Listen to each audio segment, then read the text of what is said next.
a test of speed, focus, and precision. This is what the second Mayor Ginggo Circuit Race is all about. On November 3, 2018 in San Carlos City, Negros Occidental, over 100 bikers hurdled the obstacles and swerved their way around the racetracks.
Usara ni sa among mga activities diri sa atong Pito Flores Festival.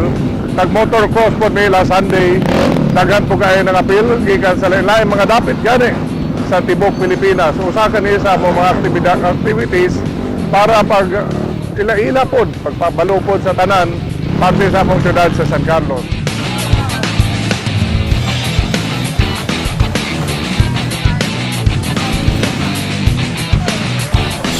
The success of the race and positive response from the enthusiasts and the people of San Carlos have inspired the organizers to make the circuit race a regular annual event from now on.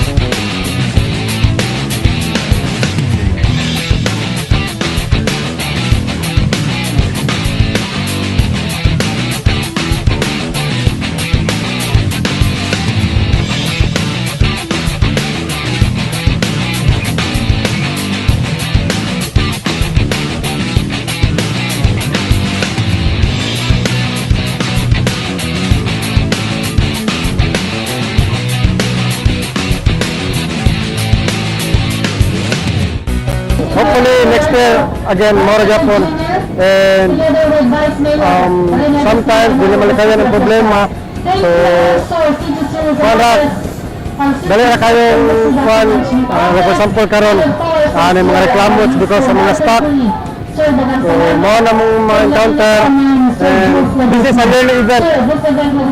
Actually this is in 1 year twice na niya siya na imo ang San Carlos Circuit Race. We are Mayor Owners Republic, San Carlos chapter. With cameraman Jefferson Cañada, Luzon, MyTV Cebu.